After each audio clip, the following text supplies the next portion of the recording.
Here are two papers that describe the importance of vitamin D receptor agonists for the suppression of herpes simplex virus 1. The association between serum 25-hydroxyvitamin D, this is calcifediol levels, and the prevalence of herpes simplex virus. These are human studies, and there's an inverse correlation. The higher the serum vitamin D level, again, this is 25-hydroxy D levels, serum calcifediol levels, the lower the incidence of herpes simplex virus in the body. The second paper, 25-hydroxyvitamin D3, again, this is calcifediol, and 125-dihydroxyvitamin D3, calcitriol, as an antiviral and immune modulator against herpes simplex virus 1 infection in HeLa cells. These two papers set the stage for a discussion of this paper and others. Herpes simplex virus 1 in the brain, the dark side of a sneaky infection. This paper describes how HSV1 can reactivate from neurons within the trigeminal ganglion, spread anterior grade out to facial dermatomes, creating cold sores and other ulcerations. In addition, the infection can spread from the trigeminal ganglion to the brainstem and beyond, creating an encephalitis, a viral encephalitis. And it has now been established that HSV1 can move through these anatomical tracts into the brain and produce disorders such as Alzheimer's disease. In addition to creating cold sores in the orofacial area, HSV1 can move through the ophthalmic branch of the trigeminal nerve into the eye. And from there, the virions can spread to the cornea and infect the cornea. And at this point, it is called HSV1 keratitis. It's a viral infection of the corneal epithelium and stroma. So, therapeutics for viral transactivations. Herpes viruses such as HSV1 can be transactivated in response to other viral infections, such as a COVID infection. So these two papers describe the successful use of vitamin D receptor agonists for the treatment of ongoing HSV1 keratitis and provide additional evidence that continued use of these VDR agonists can be used to suppress future reactivations of the HSV1 keratitis. Calcifediol and paracalcitol as adjunctive therapies for HSV1 keratitis and corneal perforation, a case report. Second paper, herpes simplex keratitis and vitamin D receptor agonist, 2 case reports. The vitamin D receptor agonist used here was calcitriol. So 3 different vitamin D receptor agonists being used to treat HSV1 keratitis.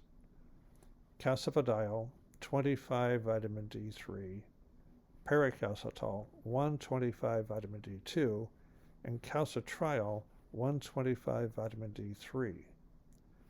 All of these VDR agonists would be expected to upregulate the master anti-inflammatory antioxidant transcription factor, NRF2, which in turn upregulates GPX4, glutathione peroxidase 4, which is a key enzyme to reduce reactive oxygen species and peroxidated lipids and suppress ferroptosis.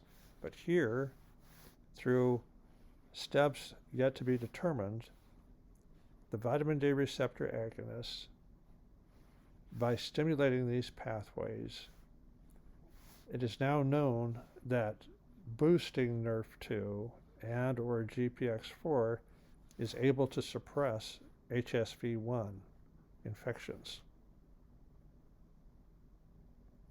Why is this of general interest? Herpes viruses may contribute to Alzheimer's disease via transposable elements. HSV1 is associated with Alzheimer's-associated transposable elements in infected Alzheimer's-affected brains, which may be reversed through available drugs. Sidebar comment. Some of these available drugs are vitamin D receptor agonists, caspodiol, paracalcital, and calcitriol.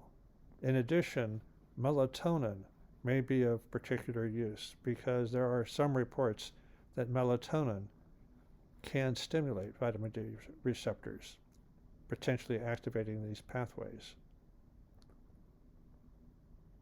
So summarizing these into a sort of a graphical summary, the adjunctive therapies which we've been discussing could be potentially used with existing pathogen-directed therapeutics like acyclovir.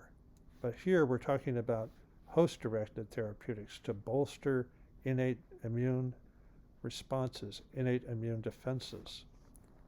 So stimulating a vitamin D receptor, VDR, with a natural agonist such as calcitriol, the kidney metabolite of vitamin D3, 125 vitamin D3, serves to suppress HSV1.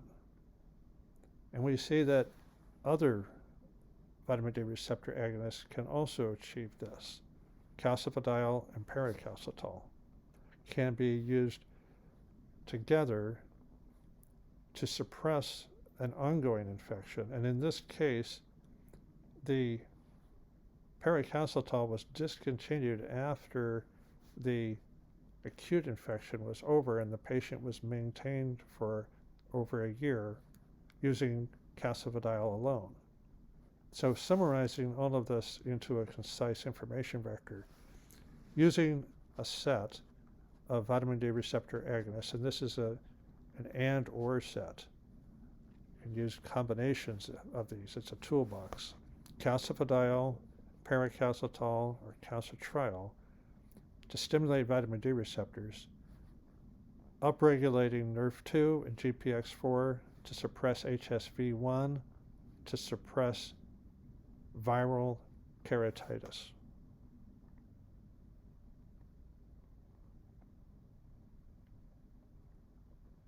Now, elsewhere on this channel, we have discussed various COVID toxins, and one of the virulence factors of COVID-2 is the COVID-2 envelope protein, also known as the E protein.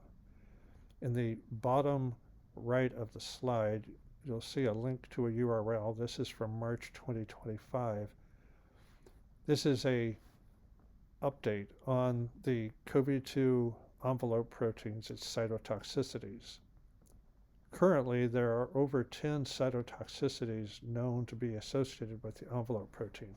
It is a major virulence factor for COVID-2 infections and likely to be contributing to the pathogenesis in long COVID.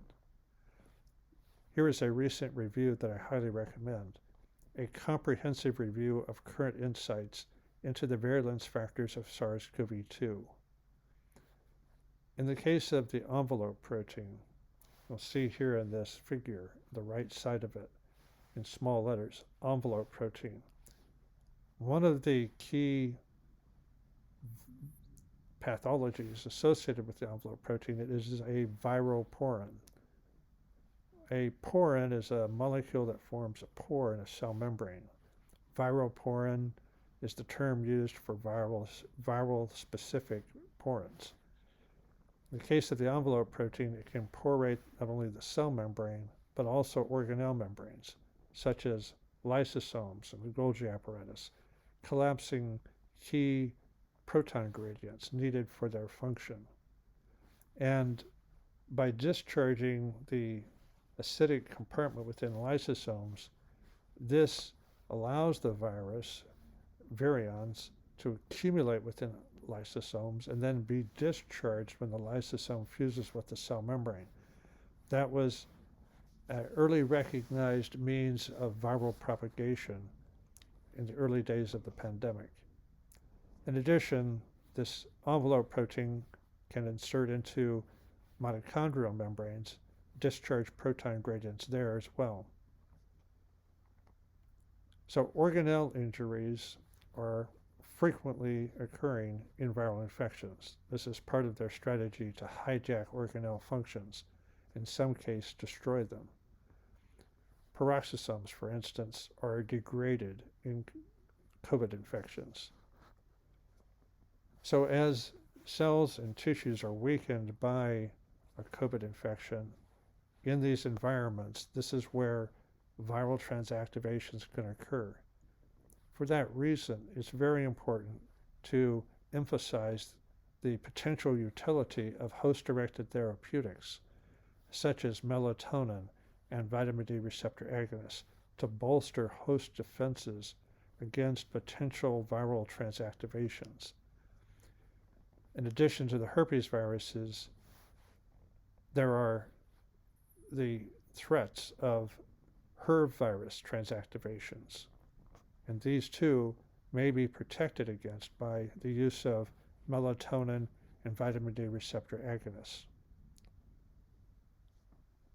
So summarizing this in a graphical summary, combining host-directed therapeutics such as sunlight, near-infrared light from LED sources to stimulate melatonin, combining those with pathogen-directed therapeutics such as acyclovir, the standard of care for HSV-1 infections, you arrive at adjunctive therapy strategies.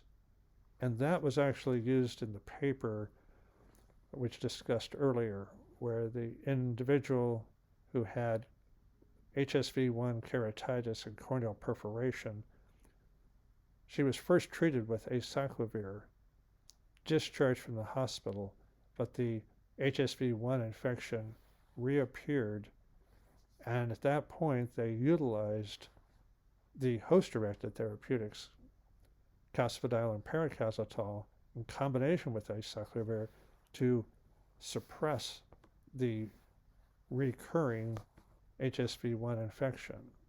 A sidebar comment. In the green information vector, underneath adjunctive therapy strategies is a key concept, a takeaway concept.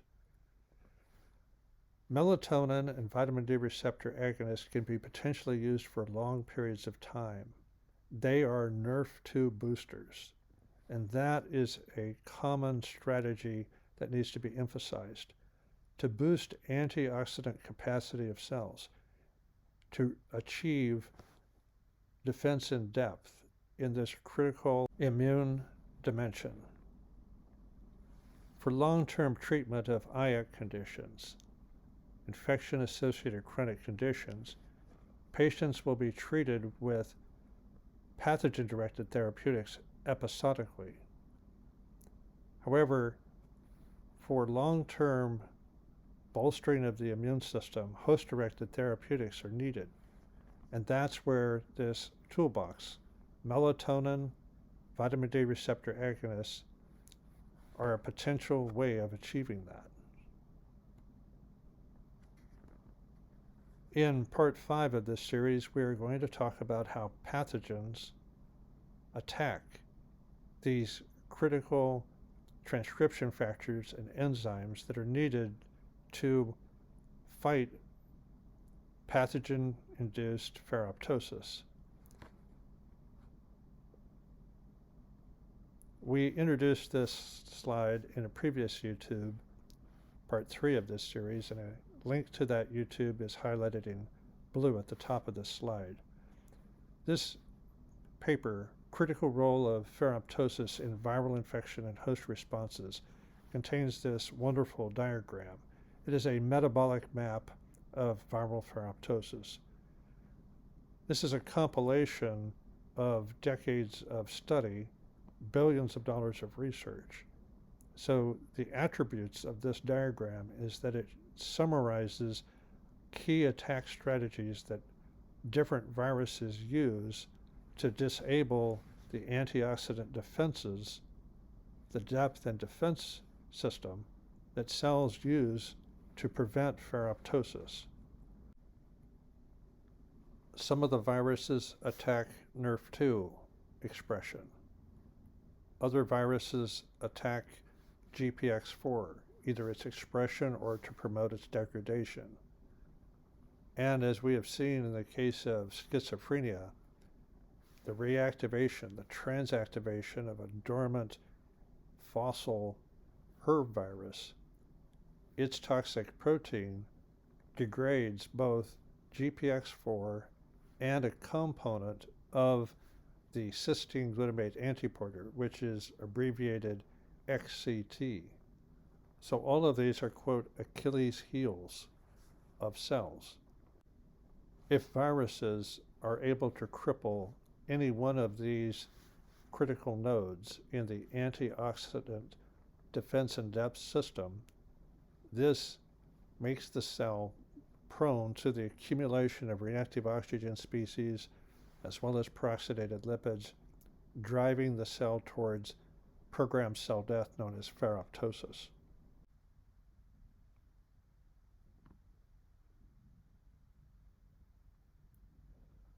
This concludes our discussion of part 4 of this series.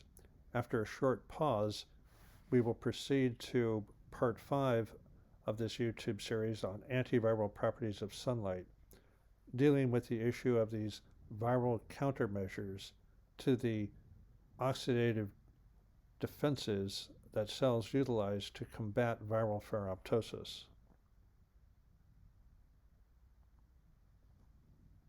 In closing, I would also like to draw your attention to several YouTubes recently posted on this channel, which deal with ferroptosis being driven by GPX4 silencing, and this occurs by GPX4 promoter methylation. This type of silencing of the GPX4 gene can occur from pathogens, toxins, but also by ischemic reperfusion injury. And ischemic reperfusion injury is common in COVID and long COVID patients because of microclots. There's also a very good reference here at the bottom of the page, GPX4 in cell death, autophagy, and disease. If you would like a PDF slide summary of this particular YouTube, which contains active links to other YouTubes on this channel, please go to the Google Docs folder highlighted in green at the bottom of the slide. Here you will see a set of subfolders. If you'll navigate to the subfolder Download First, you'll be able to locate the PDF slide summary for this particular talk more easily. There's also subfolders on this Google Docs folder pertaining to ferroptosis and COVID, ferroptosis and ferritinophagy, as well as GPX4 gene silencing. You're welcome to download all the material on this Google Docs folder.